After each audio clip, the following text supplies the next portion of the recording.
Well, hello. I'm Dr. Steve Grcevich. I am a child and adolescent psychiatrist and the president of the board of directors at Key Ministry. And I am very grateful that Jeremy Collins and the folks from Pajama Conference graciously invited me to come back this year to share with you folks. We're going to talk a little bit today about the topic of putting square pegs into round holes, and specifically looking at some of the challenges that parents and churches face when helping kids who have Asperger's disorder and other social disabilities to grow spiritually. Now, as we get started in terms of thinking about this topic, there are a few general observations I'd like to make. The first one is that God created all of us to be different, and God created some kids to be more different than He did others. And so I have to assume that He had some purpose in that, and that He was intentional about that. And when we think that there are more kids in this generation who are being diagnosed with autism spectrum disorders, particularly kids on the higher end of the autism spectrum, I have to think that He has some sort of purpose in mind for that.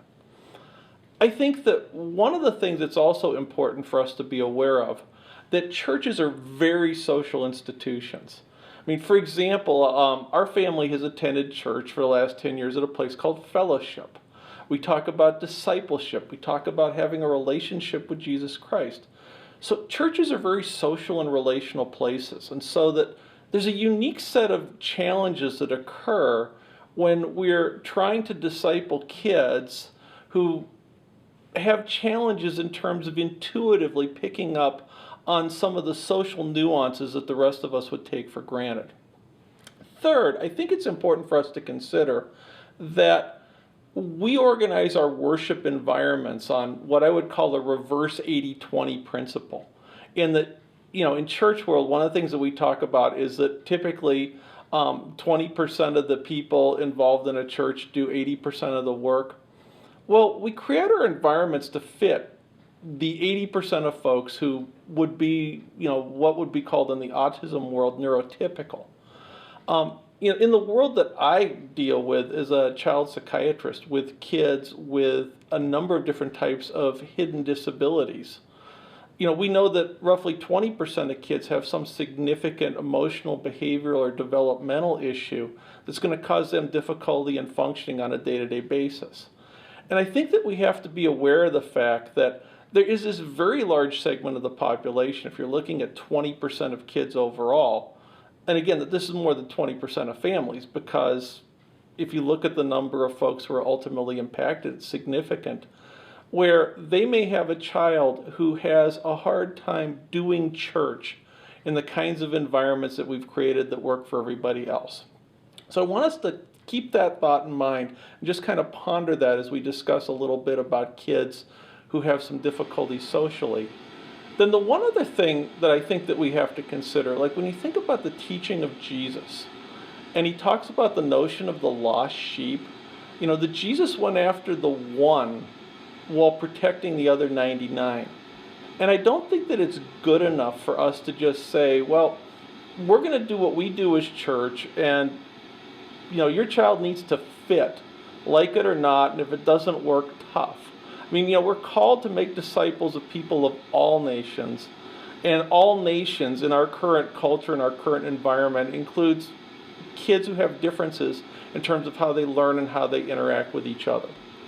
So that with that said, just to give you a very brief understanding of what we're talking about when it comes to Asperger's disorder, that these are kids who would meet all of the classical definitions of autism in terms of having significant disability in terms of dealing with day-to-day social cues and social relationships. They have difficulty in terms of having very restricted or narrow patterns of interest or activity. But what's unique about them is that these are kids who don't have the delays in terms of cognitive development or language development that most people associate with kids on the autism spectrum. Now, there are a couple of other terms that you'll hear bandied about as well. The notion of kids who have what we would call pervasive developmental disorder, not otherwise specified, where they would have the significant functional impairment associated with autism, but not meet all of the formal criteria for either an autistic disorder or for Asperger's. For example, that these may be kids who have the social impairment, a normal IQ, but had specific learning disabilities or issues involving their language development where they wouldn't fit the criteria. You'll also hear another term bandied about called nonverbal learning disability. And these would be kids who would have trouble picking up on the social cues and, in terms of body language, voice inflection, posture, but typically wouldn't have the same severity of functional impairment or the very narrow areas of interest that you would see with a kid who has Asperger's disorder. Now, to give you a sense of the scope of the problem, there have been a lot of figures bandied about, but anywhere from 1 in 80 to 1 in 240 kids in the United States have been diagnosed at this point with an autism spectrum disorder. The thing that I think is important for us as church leaders to consider is that the majority of kids diagnosed with autism have normal to above average IQ. According to the National Institute of Mental Health, when they did a nationwide survey, 59% of kids with an autism diagnosis have normal intelligence and no intellectual disability. So that when you look at the resources that are out there and what folks have talked about in our field to this point in time, we think about kids with autism as having a quote-unquote special need. And there's this mental image that folks classically have in mind. The problem is that a lot of these kids aren't going to fit into the kinds of quote-unquote special needs programming, particularly self-contained programming that an individual church might develop. Their parents may not and typically will not think of them having a special need. And the kids themselves, if they're placed in learning environments with predominantly kids with intellectual disabilities, will be horrified and will do everything they can not to come back to that situation again. Another unique challenge that you get into with kids with these sorts of social disabilities is that they are very, very sensitive to being bullied. And the two reasons for that are that, one, they stand out as being different, and as a result, other kids tend to pick on them more than they would oftentimes their peers. And secondly, the way that these kids react to being bullied is different. Again, the way that they respond may be less socially appropriate than, say, some of their peers, which tends to magnify the attention that they get from the kids who do the bullying. And secondly, because of the way that they're wired, they oftentimes have a harder time being able to let go of negative experiences and will perseverate on small incidents for years and years and years. I had an interesting experience recently on the autism blog for Psychology Today, reading some of the stories that the readers of the blog had detailed about how different slights and kids treating them inappropriately at church turned many of the folks writing on the blogs off to pursuing Christianity well into their adult years. So that little things that other kids might be able to blow off, or the small things that kids do on a day-to-day basis to be unkind to each other will oftentimes have a disproportionate impact on kids who have an autism spectrum disorder or some other type of social disability. So if you think about some of the qualities that kids have who would fall into this category, we know that many of them typically, again, would have normal intelligence or way, way, way above average intelligence. So that a lot of them tend to do much better in situations interacting with adults who tend to be more forgiving of more subtle differences in terms of social communication than they would with their peers. Kids who have these types of social disabilities are much more likely to also have issues with sensory integration, so that the way that they react to loud noise, bright lights, an overstimulating environment is very, very different than kids who would be neurotypical. Kids who have Asperger's disorder or kids who have other social disabilities are significantly more likely to have issues with gross motor coordination. They tend to be clumsy, they tend to be awkward. So that if you're in a church setting where a lot of what you're doing is having kids involved with playing different types of games, I mean, these kids, are behind the 8 ball in the first place because that's something that tends not to play to their strengths. They may have difficulty being able to identify with the experiences that other people have. Statistically speaking, they're significantly more likely to also have issues with attention, concentration, organization, self-regulation on the one hand, and on the other hand, they're much more likely to have difficulties with excessive anxiety, obsessing, and perseverative thinking. Some kids will have difficulties with pragmatic language, so that you may notice that there are differences in terms of the tone in their voice, the inflection of their voice, or the volume at which they speak that make them stand out in a group with other kids. So when you consider some of these factors, and with this understanding of like some of the relative strengths and weaknesses of the kids that we work with, what are some of the challenges that you'd anticipate around church participation or spiritual development? I mean, if you think about weekend worship experiences, kids are going to have a significantly more difficult time navigating the social aspects of worship. When you think, kids who are like this have trouble oftentimes interacting with kids that they see on a daily basis for 6 hours a day at school. Kids that they see for an hour and 15 minutes, 1 hour a week, is going to be a much greater challenge.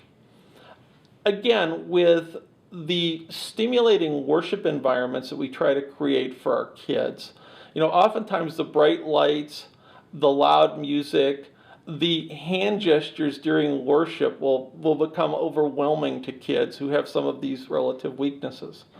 When you think about what happens with other types of church activities as they get older, particularly the transition from going to elementary school to middle school or junior high ministry, where much of the ministry is done in small groups, kids with these types of social disabilities will oftentimes, again, struggle with the pure relational component of this.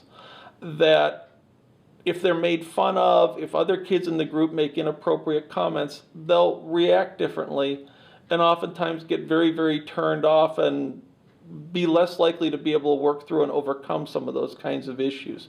If they're the victim of teasing or if they're the victim of rejection by peers.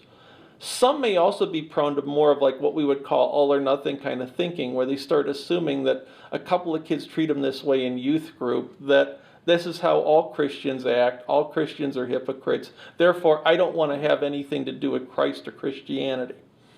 When it comes to spiritual disciplines, one of the challenges is that oftentimes kids who are like this are very adherent to routines and patterns, and are going to have more difficulty being able to try out or experiment with new spiritual practices, new routines.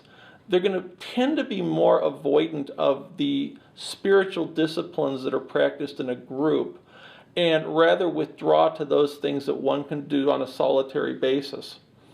When you think about some of the challenges then that occur at home, that they're less likely to be interacting in different sorts of family service experiences that would be one of the strategies that many churches use to help kids to grow in faith.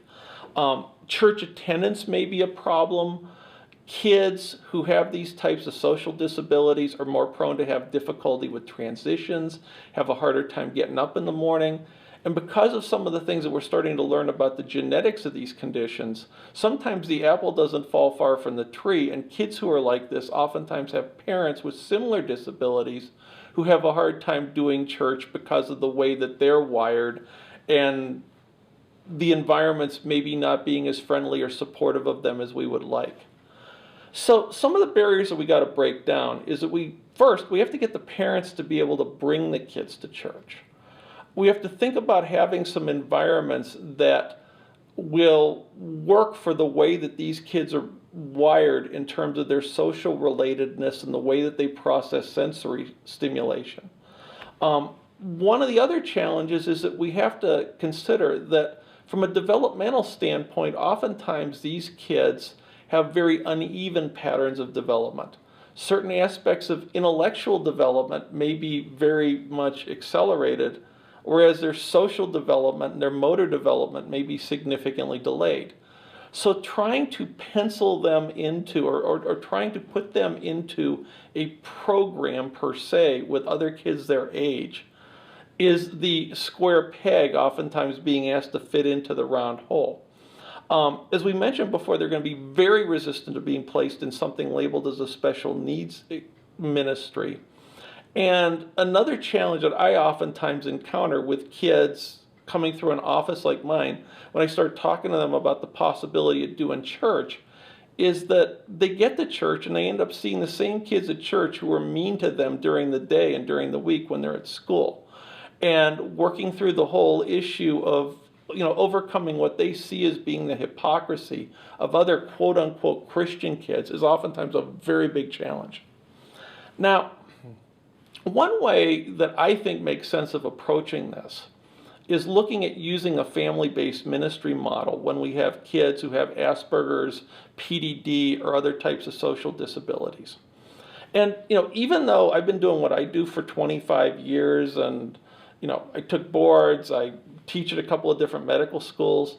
When parents of kids, who have these complicated disabilities come into my office, I would be inclined to look to the parent as being the expert to individualize what's going to work best for their child. And particularly when it comes to spiritual development, I think that this is especially important. We tell folks, and what I tell our medical students and our fellows who rotate through our clinic and our practices, you've seen one kid with Asperger's, you've seen one kid with Asperger's. And so that it's hard to do a lot of generalizations and say that X, Y, and Z is going to work for every single kid that you encounter. So that I would view the parent as being the expert. And I think that the place for the children's ministry leader, the youth ministry leader, is to conceptualize themselves as coming alongside the parent and being able to serve as their spiritual consultant in terms of offering resources and supports that might be helpful for that particular child. I think it's important that we go ahead and look at defining what our win is when it comes to serving families with these types of disabilities. In my mind, the win occurs whenever a child or a family with a disability connects in a meaningful way with their larger family in Christ through the ministry of a local church. And so just being able to get a kid with this type of social disability in the door gives you the opportunity to be able to speak into what goes on with parents and other siblings in the family. In addition, one of the ways, if you look at some of the Orange curriculum and how Reggie Joiner's thinking can be applied here, is that these kids do well with routines. And Reggie talks about establishing a rhythm. And so that incorporating spiritual disciplines into regular routines is something that these kids may actually have an easier time being consistent with in many instances compared to kids who wouldn't have these types of disabilities. Sometimes kids, again, if they're more advanced in terms of their cognitive or intellectual development, may do better with church as a shared family experience. And they may do better in the adult worship with their parents than they would in your children's programming or your youth programming. One place where I think that we can really excel as church is creating a safe place for kids and families who are touched by Asperger's and other types of social disability to be able to encounter a safe and supportive community. And because kids with these types of disabilities oftentimes do better in terms of relating with the adults, providing them with a community of adult Christians who can model what it is to live the faith and walk the walk and talk the talk is oftentimes something that can be very helpful for them in their spiritual development. Some tips for church staff and volunteers that would be interacting with kids with Asperger's or social disabilities would be, think about the impact of the level of sensory stimulation in your environment. If you take a look at some stuff that Harmony Hensley's developed for our Church for Every Child blog, she's done some really nice posts and some nice work talking about ministry environments that are more friendly for kids who may have sensory processing issues. Partial inclusion is certainly an option for kids with these types of disabilities, so that they may be able to do part but not all of your children's program. You may want to consider having them serve for part of the time alongside different adults in your church, because, as we've shared before, oftentimes they do a lot better interacting with adults than they do with their peers. What you may want to consider, giving kids opportunities before a new experience to practice and rehearse what the experience is going to be like. Preparation is oftentimes really helpful. And little things for maybe a new kid or a new family coming to your church or considering going on like a children's ministry retreat or some sort of a youth retreat would be, as many pictures, as much video as you can share to give them an idea of what the experience will be like and how to prepare from a social standpoint is very beneficial. I think it's also important to look to see, well, are there some areas of potential giftedness that you can tap into with kids with these types of social disabilities? I had one boy who family was involved in a church, and he got intensely preoccupied and interested in the book of Judges. And so that, a lot of kids who are like this may have more intellectual, spiritual pursuits, helping them to get tapped into things that they may find more interesting and may fit with the way that their brain is wired, could be another way of helping them along their path to spiritual growth. Some hypothetical things that you might want to consider. There's not a whole lot of stuff out there, and certainly no research on how to best advance spiritual growth with kids with these types of social disabilities. But some of the things that I would look at would be different tangible acts of service that are modeled by parents, family members, and other adults, would be one way to promote spiritual growth. These kids have gifts and talents.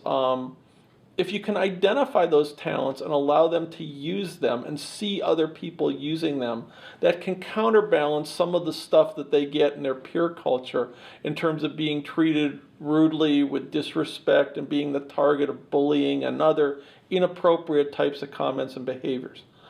Helping them to find an identified role in their church may be something that would be of benefit. One of the things I've observed with a lot of my kids who would have these diagnoses in our practice is that they tend to be very preoccupied with technology. I have one young guy who taught himself Japanese at the age of 5, who has learned how to reconstruct Edison's original Victrola and is looking for the recordings to play on it to see if it actually works. So that there may be a role for kids with some of these, giftedness on your tech team. Sometimes kids who have these issues may deal more easily with certain repetitive tasks. So that a kid who may be struggling in your children's ministry might do a great job at stuffing bulletins or stuffing mailings that the church has to send out. Or some older kids may be great at proofreading. We talk about the notion of trying to present the gospel to kids in an engaging way. And given the preoccupation with electronic media, I wonder if that's going to be a way that's going to open up to us in the near future. That, the kids who would find the large group worship environment with the loud music and the bright lights overstimulating might do really well with a video posted on YouTube that they're watching in their iPad to communicate the same teaching and the same truths. And that eventually that we've been beginning to plan for ways of using online ministry as a strategy for overcoming some of the discomfort that, particularly teenagers have with some of these conditions, to attending church and doing small group experiences with other kids. Now, a last comment on the whole relationship issue, because one of the things that people will classically kind of raise here is that, we talk about an evangelical church in particular, the importance of having a relationship with Jesus Christ.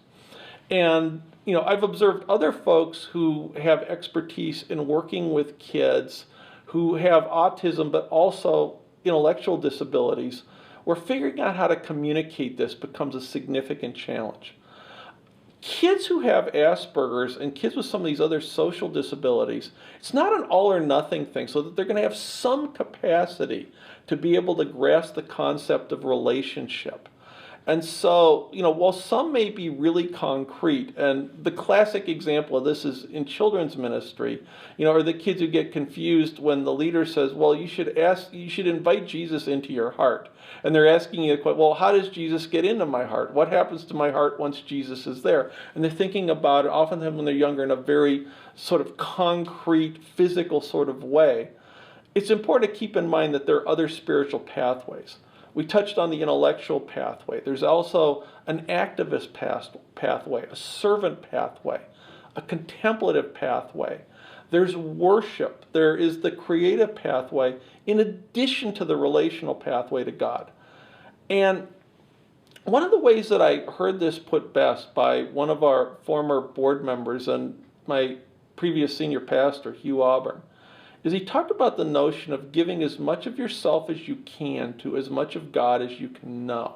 And I think that that's a great principle in terms of thinking about spiritual development with kids with Asperger's and other types of social disabilities. So a few final thoughts just to tie this together. Kids who are less neurotypical are likely to require more individualized approaches to spiritual growth. I think that parents, because they're the ones who know the kids best and bear the primary responsibility for training their children in the faith, need to be the ones to take the lead, with church staff, pastors, small group leaders, and volunteers coming alongside the parents to be able to support them and offer them resources. I think with kids who would have these social disabilities, because kids who are outliers from a social standpoint may be outliers in a very strength-based way or in a very positive way in other areas, even more so than our other kids, where it's critically important. I think it's important to help them to be able to identify their strengths, their gifts, their talents, and to give them opportunities through the church to be able to use them and develop those competencies. And finally, the kids that I know who would be on the quote-unquote high end of the spectrum, it's not that they're indifferent to relationship. Many of them, particularly the middle school, high school age kids, are desperate for relationships. It's just that they get hurt by other kids, they've experienced bullying, they've experienced rejection. What better place for them to be able to find acceptance and to also find the ultimate friend, than through, a caring community of peers and adults in a local church.